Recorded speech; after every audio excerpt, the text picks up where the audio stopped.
Guys welcome back to ইট মাত্র বাবা channel guys. তো এখন হচ্ছে শীতকাল, শীতকাল মানে বিয়ে, আর বিয়ে মানে কন্টেন্ট। আমার যা হালচাল করতে আমার বিয়ে হবে কিনা আমি জানি না, তাই এসব বাদে আমি বললাম কি করা যায়, বিয়ে নিয়ে কি করা যায়, আমি বললাম প্র্যাঙ্ক।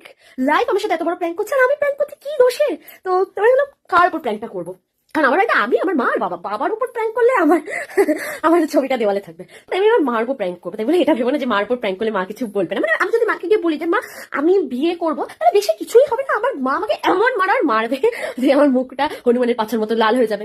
এছাড়াও 365 দিন যে উঠতে বসতে আমি খটা খাবো, সেটা আলাদা বিষয়। তাই এখন আমি যাবো আমার মায়ের কাছে। আমি এখন এই ঘরে চলে এসেছি এবং আমি আমার মাকে এখন বোঝাবো যে আমি একটা বিয়ের প্র্যাঙ্ক করবো। জাস্ট এটুকু বলবো মাকে, এবং তাতে আমার ভয় লাগছে যে কি বলবে। ও মা, ও মা, শোনো না, বলছি কি এখন তো শীতকাল আর সামনে বিয়ে ঠিক আসছে সবার, তা আমি আজকে আমারও বিয়ে।